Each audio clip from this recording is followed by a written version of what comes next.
Bom dia, família GPN, como vocês estão? Eu tô aqui para poder falar hoje de um tema que eu realmente gosto muito, que é não só de falar dele, mas eu gosto muito de vivê-lo na minha vida prática. E o nome desse tema hoje é Devocional, uma vida no secreto, como você preferir chamar. E Bebel vai botar um título muito legal aí embaixo. Mas eu posso dizer hoje também que eu tô com muita saudade, né? Meu coração tá cada dia mais apertado de vontade de louvar, né? De adorar a Deus com vocês juntos. Tá cada dia com mais vontade, mais desejoso de estudar a palavra juntos, de orar juntos, de viver uma vida de comunidade.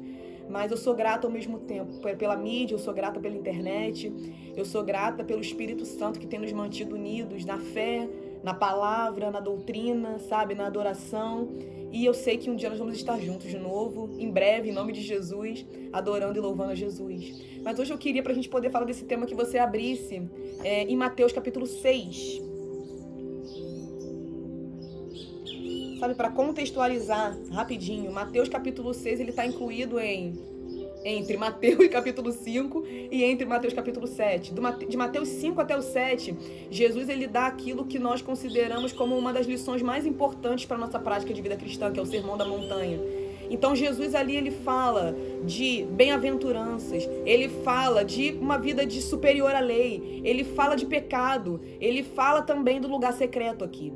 Então, assim, é muito importante a gente levar em conta antes da gente começar, que no sermão que Jesus considerou assim, cara, eu preciso falar tudo e eu preciso registrar tudo aquilo que é importante para a vida de um cristão. Ele incluiu o lugar secreto e ele exaltou e ele explicou e nos ensinou acerca desse lugar.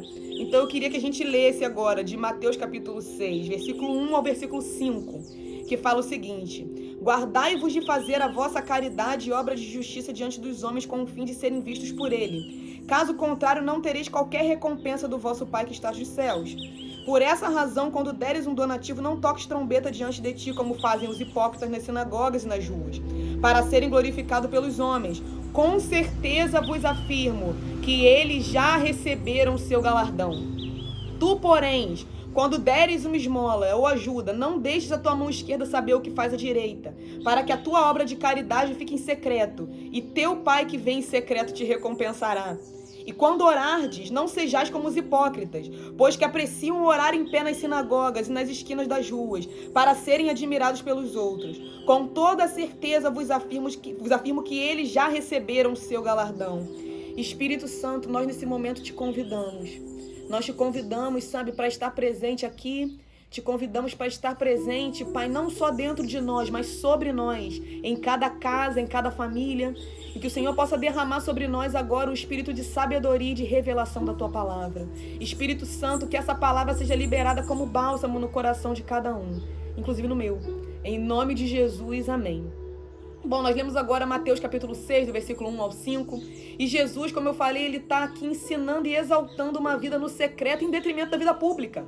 Não que a vida pública não seja importante, mas ele fala que a grande recompensa que nós podemos ganhar não vem de uma vida pública. Embora eu sinta muita saudade da igreja, eu amo a vida coletiva, eu entendo que a grande recompensa da minha vida ela não vem do quanto eu canto na plataforma, mas ela vem do que eu vivo no meu lugar secreto. E tem um outro texto um pouco mais à frente que eu amo também, em Mateus capítulo 10, versículo 27, que Jesus ele fala o seguinte: o que eu falo a vocês na escuridão, vocês vão anunciar na luz. E o que eu anuncio a vocês no ouvido, vocês vão anunciar agora dos telhados. Ele está falando aos discípulos. Então, muitas das vezes, nós invertemos essa ordem. E eu creio que, principalmente no ministério, a gente está às vezes num ativismo tão grande que a gente inverte essa ordem. Então, primeiro eu prego, primeiro eu canto, primeiro eu adoro e depois dali eu pego a minha semente para eu poder correr para o meu lugar secreto, quando Jesus está falando totalmente o contrário em Mateus capítulo 10. Ele fala: aquilo que eu falo a vocês no escuro, vocês vão anunciar na luz. E aquilo que eu anuncio a vocês no ouvido, no secreto, vocês vão expressar e vocês vão manifestar dos telhados. Então tudo começa do secreto, toda revelação começa do secreto, toda canção começa do secreto, pelo menos deveria começar. Toda palavra deveria começar assim, toda pregação deveria começar assim. Toda adoração, toda oração, todo clamor, ele deveria começar primeiro de algo que Jesus ele anuncia pra gente no escuro, num lugar que Jesus anuncia pra gente no secreto. E essa é uma vida devocional que nós vamos falar hoje. Devocional é um termo que, na verdade, é um neologismo, tanto no inglês, quanto no português, quanto no espanhol. É uma palavra que, na verdade, não existia e que nós cristãos nós usamos para poder descrever essa prática que nós temos de buscar o Senhor no privado. A nossa vida de leitura da Bíblia, a nossa vida de oração, a nossa vida de adoração, a nossa vida de piedade e diversas outras disciplinas espirituais. Mas é um termo, na verdade, que nós tiramos, extraímos da palavra devoção e nós aplicamos à nossa vida. Então, para a gente poder entender bem o significado dessa palavra, a gente tem que correr para o devoção. E o devoção significa o seguinte, vou ler aqui para vocês, significa o estado de ser ardentemente dedicado e leal, que nos leva a um conjunto de práticas regulares e privadas. E eu gosto desse significado, porque ele não vem do geral para o particular, ele vem do particular para o geral. Você não busca para você ser mais ardente. Você começa a arder e por causa do quanto você começa a arder, você começa a buscar. Mas isso é uma vida devocional. Impactado, ardente em lealdade, você começa a expressar uma vida de disciplina espiritual. Então você começa a orar, você começa a ler a sua Bíblia, você começa a buscar a Deus dentro de todos os mecanismos que a Bíblia dá pra gente, que a gente pode encontrá-lo.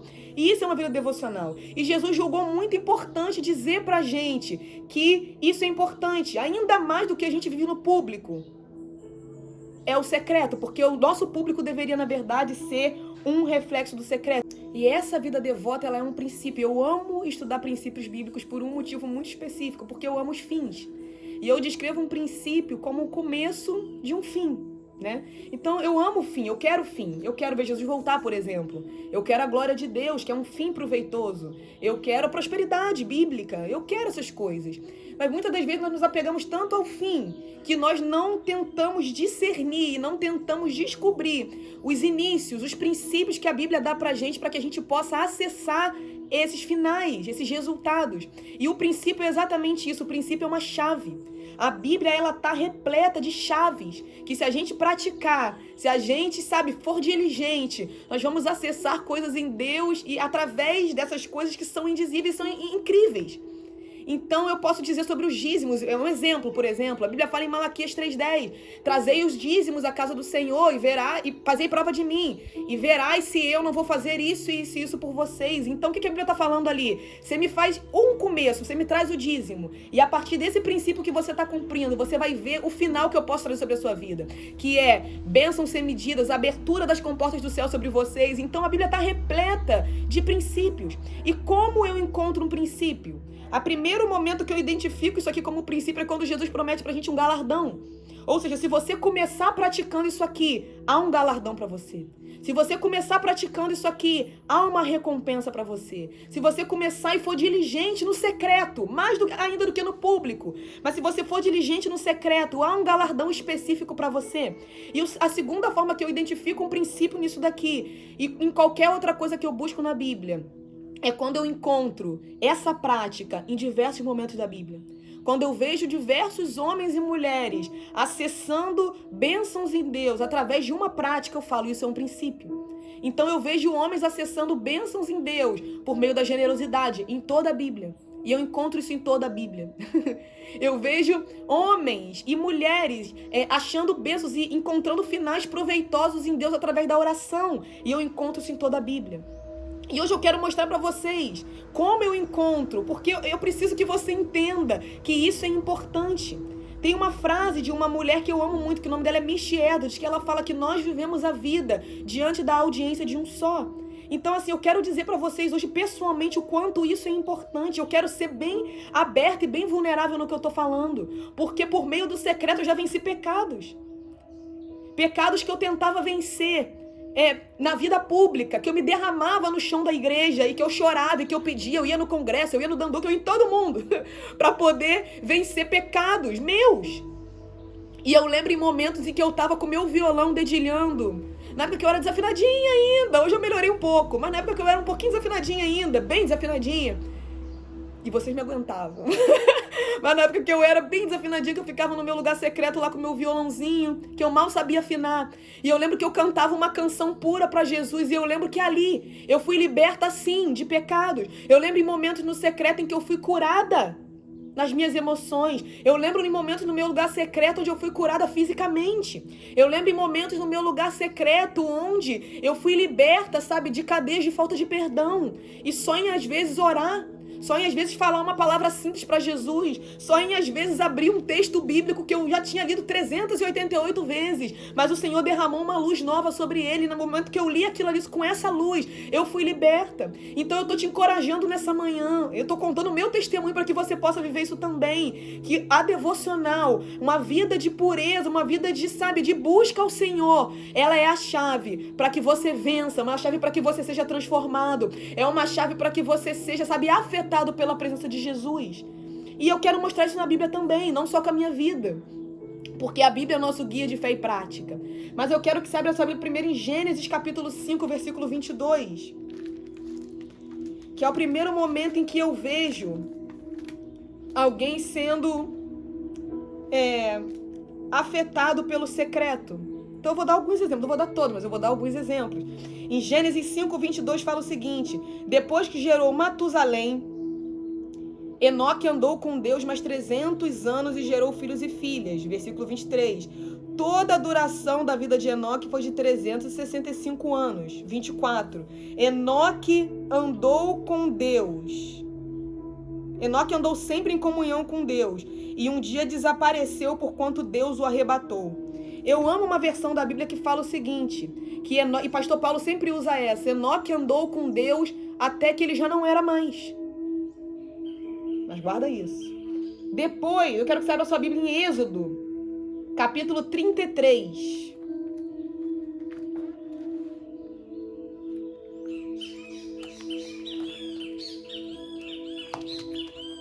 Êxodo, capítulo 33.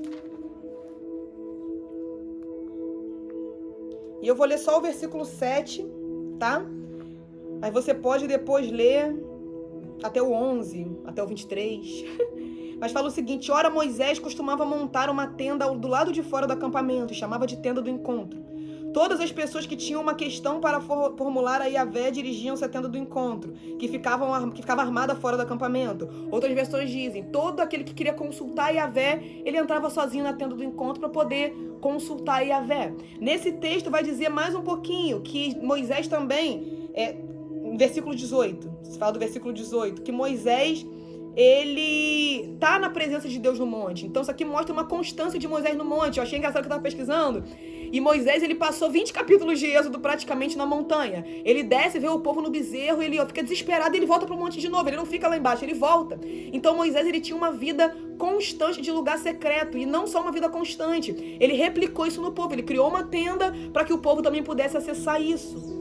E além do 33, pula um pouquinho pro versículo, capítulo 34, que fala o seguinte, no versículo 29, que fala que quando Moisés desceu do monte Sinai com as 2 tábuas da aliança nas mãos, não fazia ideia de que seu rosto fulgurava pelo fato de ter falado com Deus.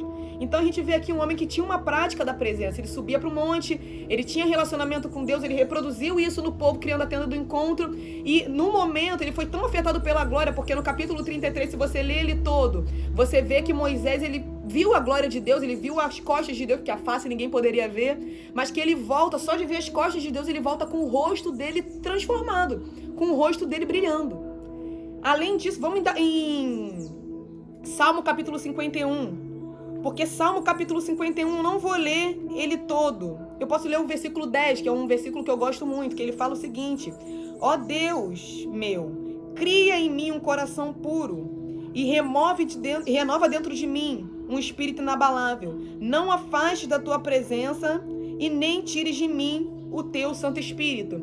Então esse texto ele fala de um homem, Davi, que ele era rei de Israel. E Davi, ele teve uma vida devocional registrada em 150 salmos quase. Nem todos foram escritos por ele, mas a maioria foi.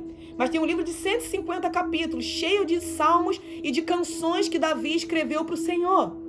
Então esse texto aqui eu amo, porque fala de um momento em que Davi pecou, de um momento em que Davi caiu, de um momento em que Davi errou, e em que Davi não foi correndo, sei lá, para a esposa, ele não foi correndo para o profeta, ele foi correndo para o secreto. E ele escreveu uma canção para Deus: Deus, cria em mim um coração puro, me dá um espírito reto, renova em mim um espírito inabalável. Então Davi ele não correu para lugar nenhum aqui, a não ser o lugar secreto. Tem outros textos que ele fala da fome dele por Deus, mas isso aqui eu acho muito interessante mencionar, porque muitas das vezes a gente acha que porque a gente pecou, a gente não tem que buscar Deus, a gente não é digno nem de entrar no nosso quarto para orar.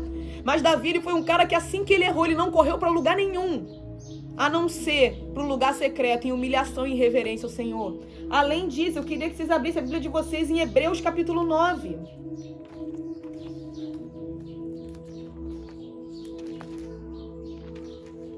Hebreus capítulo 9, do 1 ao versículo 7.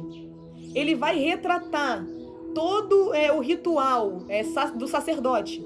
Ele remonta que ele fala, ora, a primeira aliança possuía ordenanças para adoração e também para um tabernáculo terreno. Pois foi levantada uma tenda em cuja parte da frente, conhecida como lugar santo, estava o candelabro, a mesa e os pães da proposição. Mas atrás do segundo véu havia uma parte chamada Santo dos Santos, onde se posicionava o altar de ouro puro para o incenso e a arca da aliança, também toda revestida de ouro. Nessa arca estava um vaso de ouro contendo o maná, a vara de Arão que floresceu e as tábuas da aliança. E ele vai falando até o 7, quando ele fala que quem entrava nesse lugar era o sumo sacerdote. Então ele descreve todo esse ritual, que eu teria que ler Levítico todo com você para poder retratar. Mas fala da vida do sacerdote.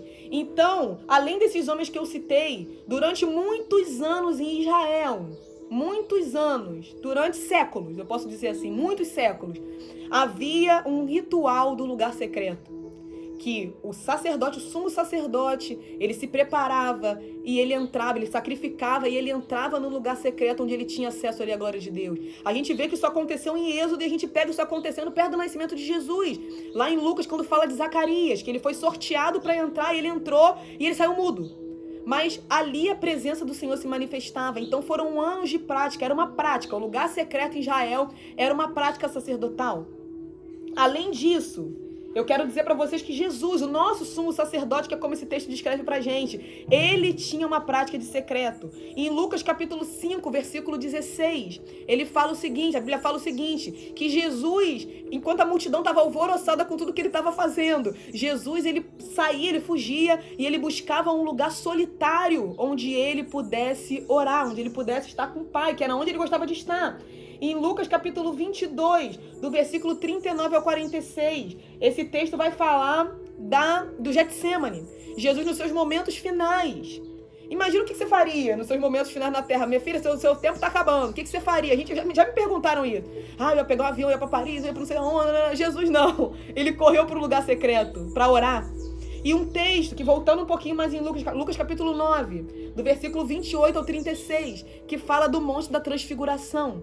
Que Jesus ele levou seus discípulos com ele para que ele pudesse lá se relacionar com Deus. E houve uma experiência sobrenatural ali, exatamente como houve com Moisés no texto de Êxodo capítulo 34, que a face de Jesus se transformou. Então, quando eu analiso todos esses textos, eu entendo qual é o fim de uma vida devocional. E a gente precisa entender isso. Qual é o final de uma vida devocional? Qual é o propósito de uma vida devocional?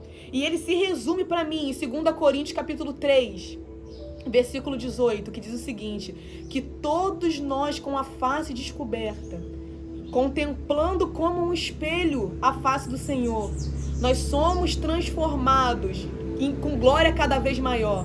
Nós somos transformados de glória em glória à imagem do seu Filho, a imagem que nos é revelada por meio do Espírito Santo. Então o grande propósito de uma vida devocional, e esse é o grande segredo, é que eu e você sejamos transformados. Jesus, ele morreu na cruz. A Bíblia fala em Marcos capítulo 16, que quando ele morreu, o véu do tabernáculo se rasgou, o véu do templo se rasgou de cima a baixo.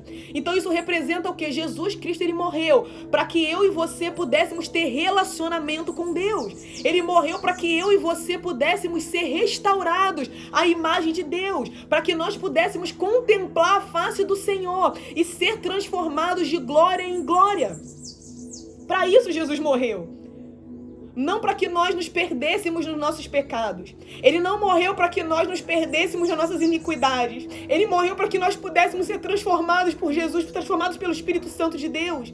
Para que nós pudéssemos ter relacionamento, o mesmo relacionamento que Moisés tinha, o mesmo relacionamento que Enoque tinha, até o ponto de que ele já não era mais. E assim a gente caminha, eu gosto de falar disso. A gente caminha e busca Jesus até um ponto onde nós não somos mais.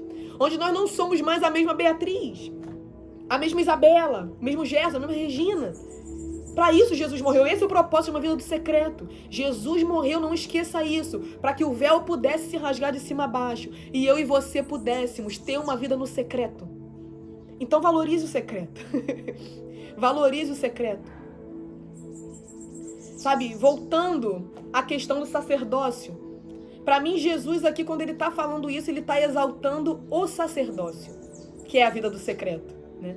O papel do sacerdote era uma vida no secreto. Ele se preparava um ano inteiro para que ele pudesse acessar a glória de Deus, por ele e pelo povo. Então ele buscava Deus ali para que ele pudesse acessar essa glória, para que o povo do lado de fora pudesse receber alguma coisa. Então Jesus aqui, para mim, ele está exaltando, em Mateus capítulo 6, ele está exaltando a vida do sacerdote. Ele está exaltando o sacerdócio. Então ele está falando para você e para mim: valorize o secreto, honre o secreto. 1 Pedro 2,9, ele vai falar o seguinte, gosto de ler esse texto também, que ele vai falar que eu e você, nós somos sacerdócio real. Então nós temos essa função sacerdotal. Sabe, a devocional não é só uma coisa pro seu bel prazer. Hoje eu tô sentindo de buscar Jesus. Hoje eu tô com vontade de buscar Jesus. Hoje eu tô com, sei lá, me deu um desejo de buscar Jesus. Sabe, estar diante de Deus é a tua maior vocação. Estar diante de Deus é o teu maior chamado. Mais do que ir às nações. Antes de ir às nações, o teu maior chamado é estar no teu quarto buscando ao Senhor. Antes de pregar num púlpito, o meu maior chamado. Antes de estar aqui diante dessa câmera, o meu maior chamado é estar no meu quarto buscando e amando a Jesus. Com muita paixão. Com muito amor. Com muito fogo no coração. Mas Pedro, ele fala que nós somos sacerdócio real. Então nós somos sacerdotes, nós somos reino e sacerdotes. Então há uma função em nós. Eu gosto de destacar isso. Que é mais do que eu tô com vontade. É mais do que hoje eu tô querendo. É a gente entender que nós fomos vocacionados para estar no lugar secreto. Nós fomos vocacionados para estar nesse lugar. Então eu acho muito importante entender isso. Um outro texto que eu acho muito importante falar, Mateus capítulo 25. Quando Jesus ele fala do lugar das virgens, das 10 virgens. Quando ele fala que as virgens elas andavam com suas lamparinas e umas cuidaram para que a lâmpada tivesse com azeite suficiente para esperar o noivo e outras não se cuidaram. Para mim esse texto está falando de uma vida sacerdotal, porque o grande papel do sacerdote, um dos grandes papéis dos sacerdotes no geral, não só do sumo sacerdote, mas era manter o fogo aceso sobre o altar. Você vai ler isso lá em Levítico. O foco do sacerdote também, além de preparar tudo, era manter durante um ano inteiro, 365 dias, o fogo ardendo sobre o altar. Então o fogo tinha que continuar queimando. Então em Mateus capítulo 25, para mim, quando Jesus está falando das 10 virgens, ele está falando do sacerdócio. Uma igreja que manteve o sacerdócio e uma igreja que abriu mão do sacerdócio. Então isso é muito importante. Eu estou mostrando para vocês o quanto isso é importante dentro da Bíblia, para poder chegar então no incrível momento em que a gente fala: como eu faço isso? Eu não gosto de botar problema, não. Eu gosto de trazer soluções. Mas como eu faço isso, Bi? Sabe, eu aprendi nos meus anos de vida aqui em casa, 26 anos de vida, tô perdida? Eu aprendi a respeitar muito a forma como as pessoas buscam a Deus. Eu já fui muito chata. No momento em que eu tava muito frenético com a Ana lá, do que? Eu lembro que eu questionava, Deus que me perdoe, eu questionava até meu pai e minha mãe. Falei: mãe, mas você tem que orar assim, você tem que fazer assim. Ora não sei quando, cadê? Eu não tô te vendo orar. Eu era meio chata. Minha mãe brinca aqui em casa até hoje que eu sou um pouco chata. Então, eu aprendi nesse tempo, eu aprendi a respeitar a vida devocional de cada um. Então eu não posso chegar aqui e dizer pra você: leia a Bíblia assim, ore assim, adore assim, cante assim, cante essa canção. Porque eu aprendi nesse tempo a respeitar a particularidade de cada um. Eu posso te dar dicas. Eu trouxe esse livro aqui, que se chama, tá focando? Referências. Celebração da disciplina, o caminho do crescimento espiritual. Então aqui tem uma série de disciplinas individuais, disciplinas que a gente pratica em relação ao próximo, mas disciplinas espirituais, que são formas da gente encontrar Jesus. Eu posso te indicar também um aplicativo da Bíblia que é muito bom para devocional, que é o YouVersion. Bebel pode botar o nome aqui na descrição. Eu posso te indicar também playlists muito legais de devocional, de instrumental, para você poder estar adorando a Deus. Eu posso te indicar livros sobre oração também, eu posso te indicar muitas coisas. Aqui é um livro muito importante, que eu recomendo que você encontre e leia. Mas eu quero te ensinar uma coisa hoje que me ensinou a manter a constância no lugar secreto. Porque a minha constância no lugar secreto, ela não veio porque alguém me ensinou. Embora eu valorize muito o ensino que eu recebo das pessoas. Mas o que eu quero dizer é que ninguém me deu uma receita. Busca assim, canta assim, adora assim, ora assim. Sabe, a minha busca a Deus, ela veio de um lugar de aprendizado dele. Sabe, a Bíblia fala, eu vou explicar para vocês o que eu estou falando. A Bíblia fala em João capítulo 3, versículo 16, um dos meus textos favoritos. A Bíblia fala o seguinte, que Deus, ele amou o mundo de tal maneira que ele deu o seu Filho unigênito para que todo aquele que nele crê não pereça, mas tenha vida eterna. E esse texto, quando ele fala de Deus amou o mundo de tal maneira, ele está falando, o sinônimo dessa palavra no grego é devoção. Então a Bíblia está falando que Deus, ele foi tão devoto a você, a devocional de Deus a você foi tão intensa, que ele entregou o seu próprio Filho. E esse texto me leva a 1 João capítulo 4, versículo 10. Nisto consiste o amor, não em que nós tenhamos amado a Deus, mas que ele nos amou primeiro. E esse texto está usando a mesma palavra que João usou em João, que fala do amor ágape. Então, se eu puder botar num sinônimo que a gente está falando aqui, fala o seguinte, nisto consiste a devoção. Não em que você tenha sido devoto a Deus primeiro, mas ele foi devoto a você primeiramente. Então eu quero te dizer, essa revelação, ela mudou a minha vida no lugar secreto. Porque eu lembro a primeira vez que eu li a Bíblia inteira, eu lembro, meu Deus, que martírio. Eu fiz um plano de 1 ano de leitura em 2 anos. Estou sendo vulnerável aqui para vocês, porque eu lutava. Eu queria provar que eu amava Deus. Eu achava que a devocional era sobre eu mostrar para Deus que eu amava Ele. Era sobre eu mostrar para Deus que eu era entregue a Ele. Era sobre eu mostrar a Deus o quanto que eu era fiel a Ele. E olha, meu irmão, que martírio. Que martírio para permanecer no lugar secreto. Que martírio para permanecer orando. E eu não alcancei, assim, a perfeição em tudo isso, não. Tem coisas que eu preciso desenvolver. Eu preciso desenvolver uma vida de jejum melhor. Eu preciso desenvolver uma vida de oração mais intensa. Uma vida de oração em línguas mais intensa também. Não tô falando que eu alcancei tudo, não. Mas eu tô falando que hoje eu consegui encontrar um lugar de constância em Deus. E foi não porque eu tava tentando mostrar a Deus o quanto eu amava. Porque eu passei muito tempo tentando mostrar a Deus o quanto eu amava a Deus. Mas teve um dia... Tiveram situações na minha vida que eu fui provada ao longo de anos, não o quanto eu amava a Deus, mas o quanto Deus me amava. E é exatamente esse texto em 1 João capítulo 4.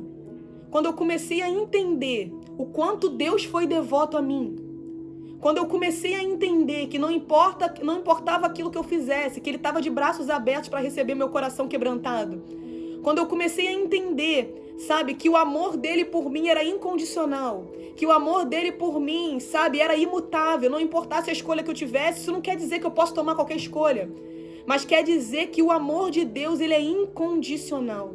A devoção a Deus, de Deus a nós, a devocional que Deus fez a nós, ela foi incondicional. Ela não pensou no pecado que você ia cometer, ela não pensou na falha que você ia cometer, ela não pensou na rejeição que você provavelmente um dia teria contra Deus, mas ela pensou no seguinte, eu amo, eu sou devoto, foi nisso que Deus pensou, eu amo.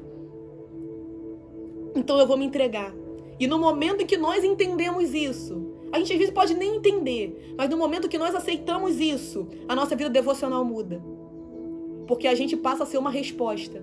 A gente não passa a buscar a resposta de Deus, mas a gente passa a ser uma resposta àquilo que Deus já fez pela gente. A nossa devocional, ela não é a busca de uma resposta de Deus. Ela é uma resposta àquilo que Deus já fez por nós, se eu posso assim dizer. Sabe, meus irmãos? Então, se eu pudesse te dizer uma coisa hoje para a gente poder concluir esse estudo, pare de tentar demais. Pare de tentar mudar demais pela sua própria força. Pare de tentar ser liberto demais pela tua busca. Pare de tentar orar demais pelas suas palavras. Sabe? Comece a tentar uma coisa, a aceitar o amor de Deus sobre a sua vida. Comece a aceitar e a receber o amor de Deus sobre a sua vida. Sabe, comece a aceitar que você é amado, comece a aceitar que você é filho, comece a aceitar que você é querido, comece a aceitar todas as palavras de afirmação que a Bíblia fala acerca de você. E eu posso te afirmar que a sua vida devocional vai ser mais leve. Você não vai mais buscar porque você quer uma resposta de Deus. Você vai começar a ser uma resposta àquilo que Deus fez por você. Constrangido por esse amor, você vai começar a buscar Ele. Então, assim, eu quero te incentivar isso nessa manhã, sabe? Valorize o seu lugar secreto, sabe? Essa é a chave. Receba o amor de Deus e que o amor de Deus, ele possa te conduzir. Que o amor de Deus, ele possa te empurrar a esse lugar. Eu quero orar por você, rapidinho. Pai, eu te agradeço pela vida de cada pessoa aqui. Eu te agradeço pela vida, sabe, dos meus irmãos, dos meus amigos. Eu te agradeço, Espírito Santo, porque... Eu te agradeço, Pai, porque você enviou Jesus. Eu te agradeço, Jesus, porque você veio. Eu te agradeço, Espírito Santo, porque você nos conduz todo dia a esse lugar de busca e de quebrantamento, de encontro com o Senhor. Pai, eu peço que o Senhor, nesse momento, derrame sobre cada pessoa que está assistindo esse estudo um espírito de amor, um espírito de aceitação, um espírito de paternidade, de filiação. Espírito Santo, que possa permear em nossa mente nessa manhã o entendimento de que nós, sabe, não buscamos a Deus para receber algo. Nós recebemos algo de Deus e Deus, nós recebemos algo de Deus, Espírito Santo, e por isso nós respondemos por meio da nossa entrega e da nossa devoção. Sabe, nos dá amor pela palavra, nos dá amor pela oração, nos dá amor pelo jejum, Espírito Santo, que por meio dessa prática nós sejamos, Pai, transformados à imagem, Pai, daquele que nos criou, a imagem daquele que se sacrificou por nós e a imagem daquele que está em nós e dá ao nosso lado durante todos os dias. Te agradeço por isso em nome de Jesus. Amém. Tenha um bom dia.